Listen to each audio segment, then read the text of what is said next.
Well, it's the Unknown Mechanic back, and this channel is for the shop owner who maybe doesn't have technicians that are up to par and are always fumbling and bumbling through a job, taking way too long.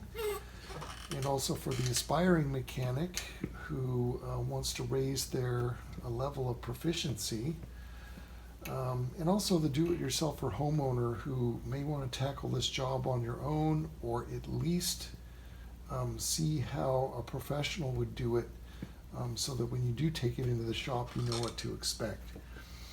So you get to look over my shoulder while I'm working on a Husqvarna 371 XP.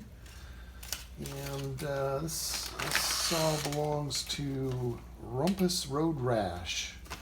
And it says, been sitting for about 2 years, just get it running, repairs necessary. So I've already done a lot of the troubleshooting and tear down, and what I found is the fuel line is broken, and I found that by using my pressure tester. That's one of the first things you want to do when you're troubleshooting, is open up your fuel cap and pull the line out of the tank, remove the filter, and connect your pressure tester to the fuel line. And if it holds pressure, you're in good shape. If it leaks, then you would proceed to the second test, which is connecting your pressure tester directly to the fuel inlet fitting on the carburetor and retesting. And if you've got a leak at the end of the hose and you've got pressure holding here at the carburetor, your fuel hose is bad. And so I found that very quickly. And what I've got here to repair this is a Husqvarna fuel line kit, part number 591375201. And it's what Husqvarna refers to as spiral line. It's spiraled like a spring. And what that allows you to do, it's like an aid. The hose will straighten out if you pull on it, and it'll be long enough, it'll come out of the fuel tank opening, and then you can service the fuel filter very easily. And then when you let go of it, it springs back into this position. So what we're going to do, I have removed the airbox floor out of the bottom of the airbox, and I have exposed the hole in the fuel tank wall, and I'm going to show you how to replace that line. And 300 series Husqvarna saws are notorious for having their fuel lines fail. Internally, inside the tank, the fuel line is well protected and preserved, but where it exits the tank wall and comes out here to the carburetor, it's exposed, and they quite often go bad.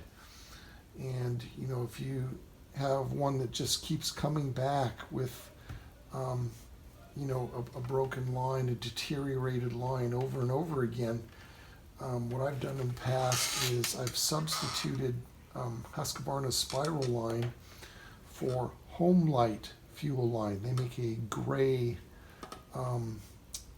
compound that's pretty durable, more durable than this.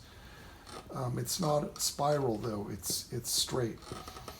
And I like to use that type of line in a fuel tank wall that has no grommet. Husqvarna does not use a tank wall grommet here.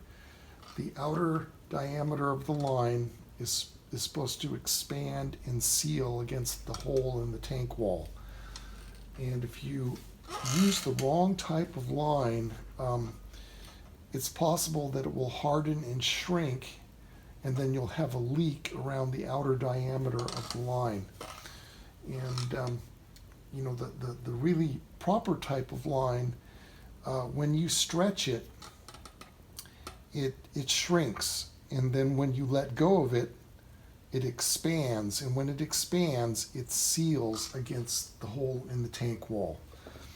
And Homelite line has that property, and it's just the right diameter to substitute for the Husqvarna spiral line. I'm going to be showing you how to put this in. There's some special tools that I like to use. One of them is this gear wrench, and it has a double joint in it, and that allows for it to go in very far before the handle interferes with the tank opening.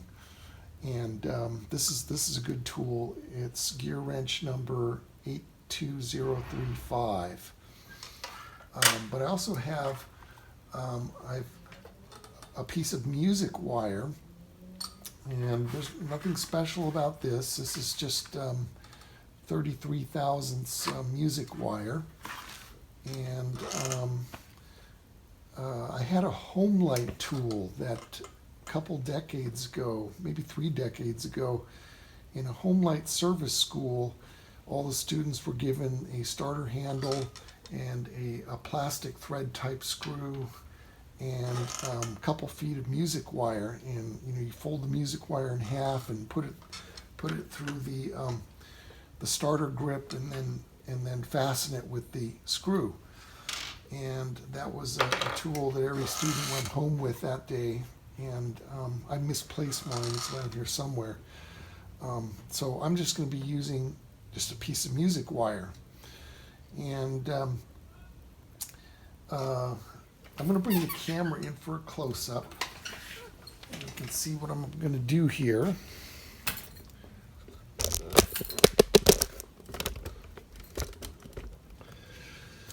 Okay.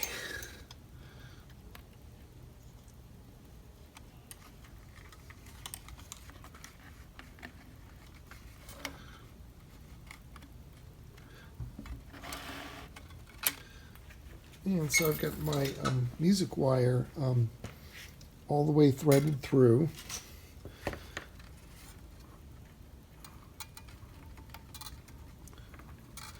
And one end of this hose, actually both ends of the hose, were cut at an angle. And this one I flush, you always flush cut the angle off when you install it on the carburetor and on the fuel filter. So just going to thread this through, going to puncture it.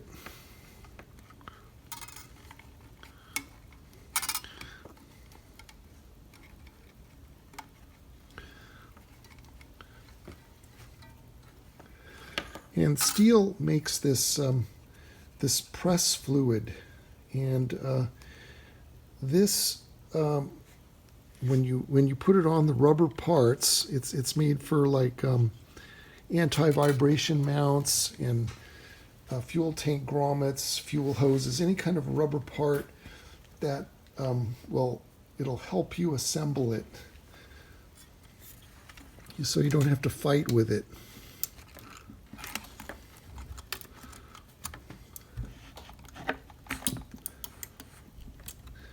And so now the hose is in place.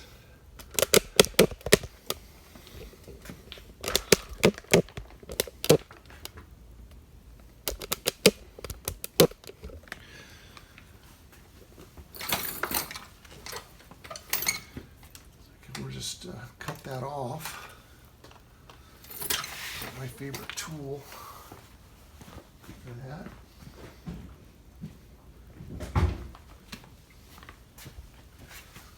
I like this tool for cutting fuel line. It cuts the line very, very square.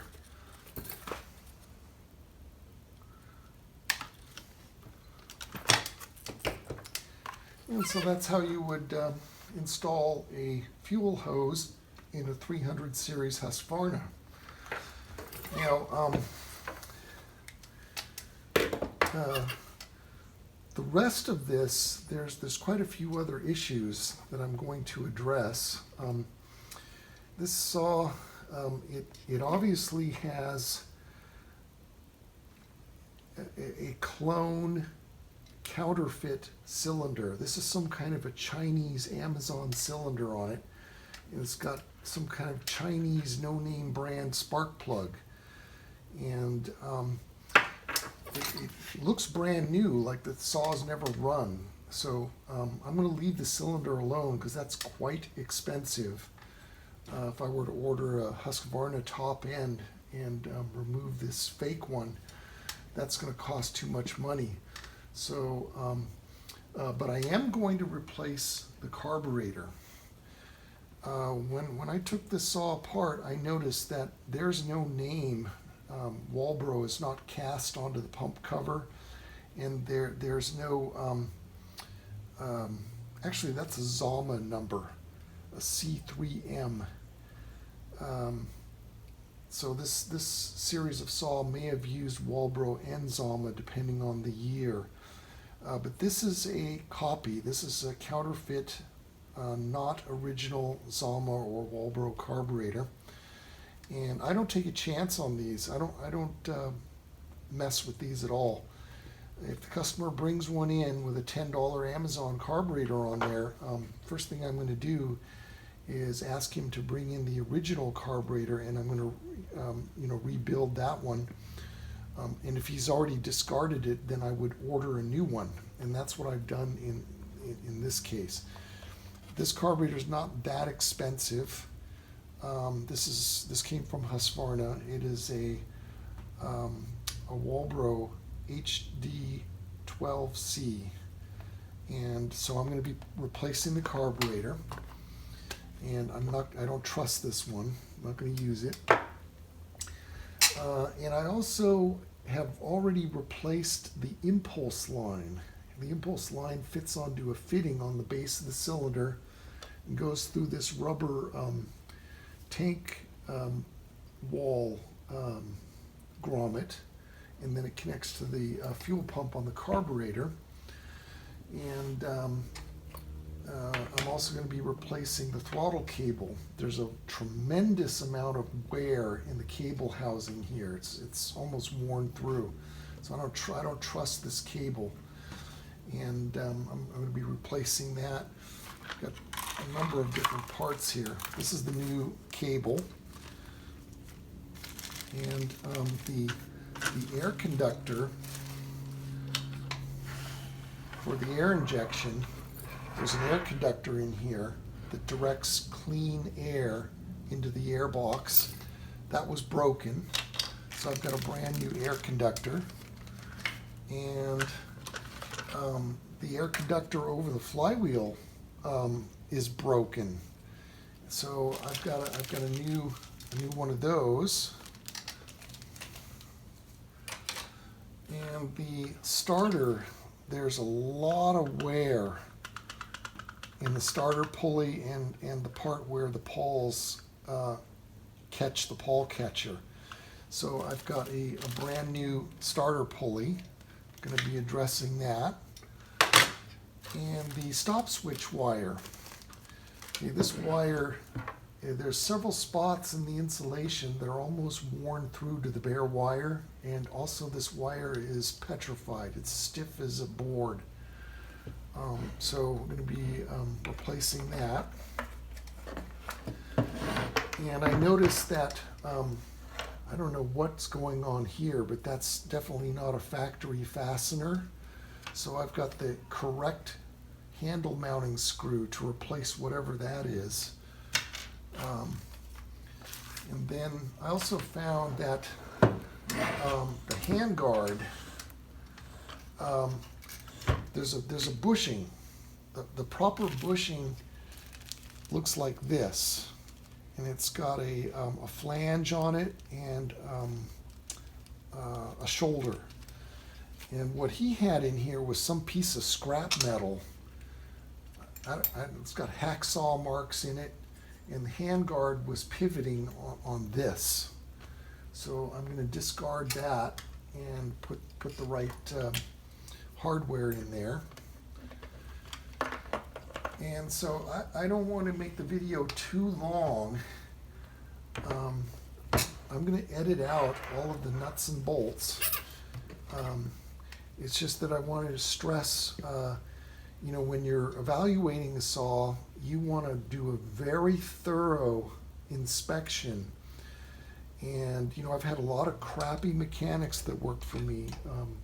We had Secret Agent Man, and we had the Big Asset, and we had Sniffles, and Gomer, and Dingus, and Scratch.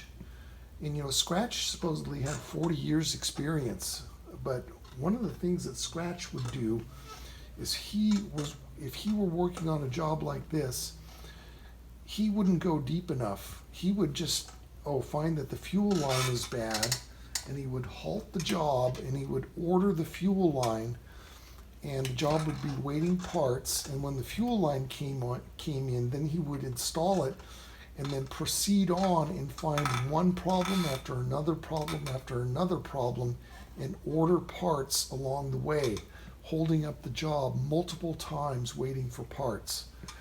And you want to be very thorough and go as deep as you possibly can so that you order all the parts that you need one time.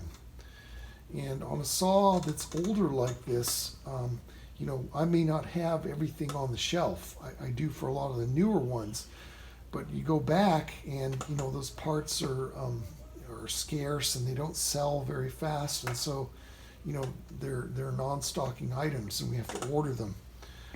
And so you definitely don't want to hold up a job unnecessarily. So I'm going to pause the camera and save you from the nuts and bolts of it, and put this back together, and we'll come back, and I'm going to do the starter on camera so you can see how that's done. Some people have trouble with the rewind spring, getting the rewind spring in there. So I'm going to pause for now. I'll come back when I'm assembled. Okay, I'm back after some reassembly, and it was quite difficult to get the carburetor and the airbox floor back into the airbox. There's not a lot of room to work. A lot of things you have to fiddle with: the intake boot clamp, the impulse hose, the air duct, the fuel line, throttle cable. Not an easy job. These aren't easy to work on. One thing I've noticed that I'm going to have to address is the throttle interlock something's wrong. It's been disabled, so I'm going to have to fix that. But now we are ready to do the starter. Got a brand new pulley here. And there's a couple different methods you can deal with the recoil spring. You can use a duckbill plier and remove and replace that.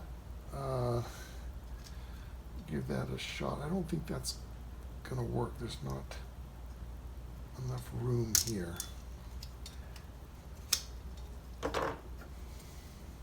Maybe.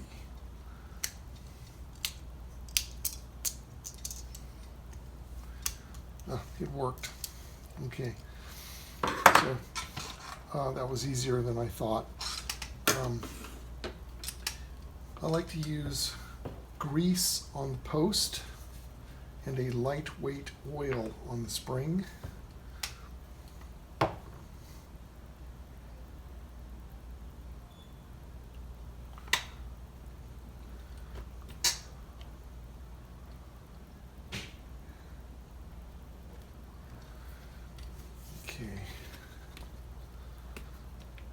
And the rope can be installed either now or afterwards. It might be a little bit easier to do it now. So I've already pre-melted and tied. This knot was tied in a vise. It was very tight.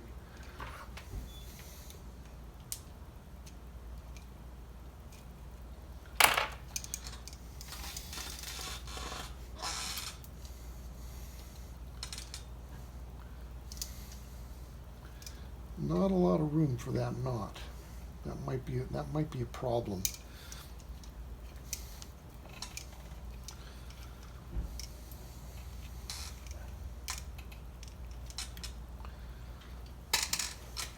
Okay.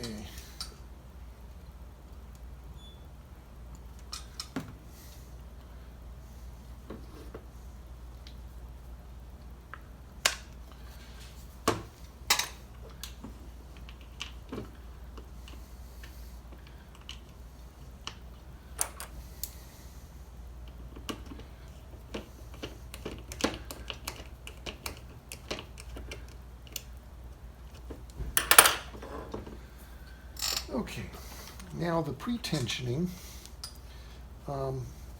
Husqvarna provides a pre-tensioning notch in their starter pulley, and so that can allow me to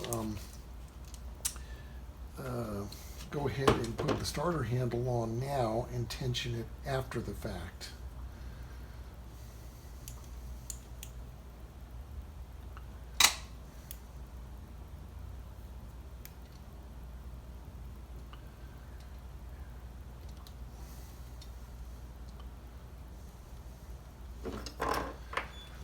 And my favorite knot is the steel knot, because you can untie it.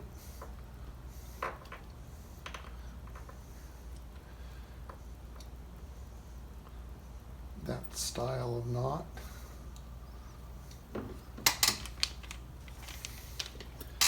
And now it can be pre-tensioned.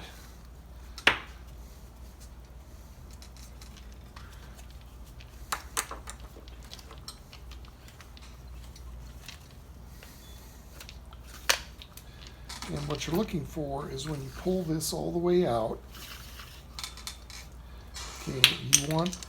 okay, now I can't turn it anymore. That's max. That would mean that the spring is wound 100%. That's too tight. I am going to undo it one turn.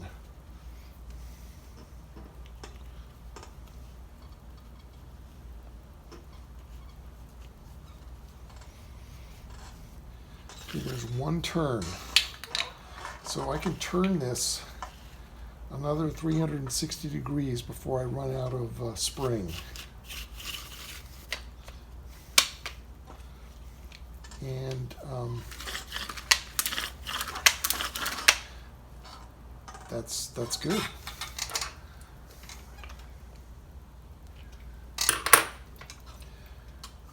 I might try to re-maneuver that knot further down in there. A little bit out, but good enough to test run the saw.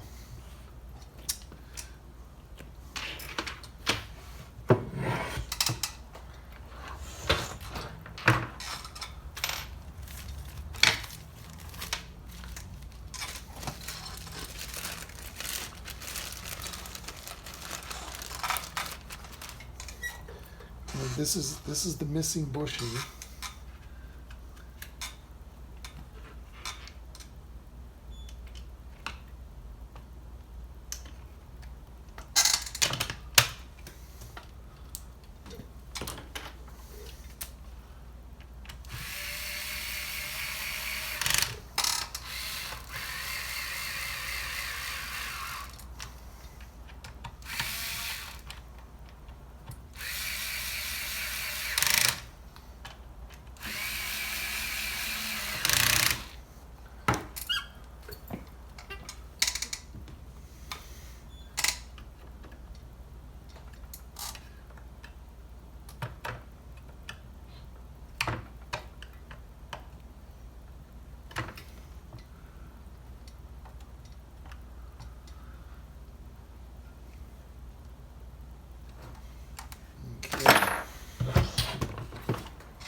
I'm going to put some fuel in it, probably put the ball and chain on it, take it outside, and we're going to see if it runs. I'm going to have to fix this interlock, fix that later. So I'm going to pause the camera and we're going to go outside.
Okay, back after a test run, and my target goal for 371 is 13.5 to 14,000.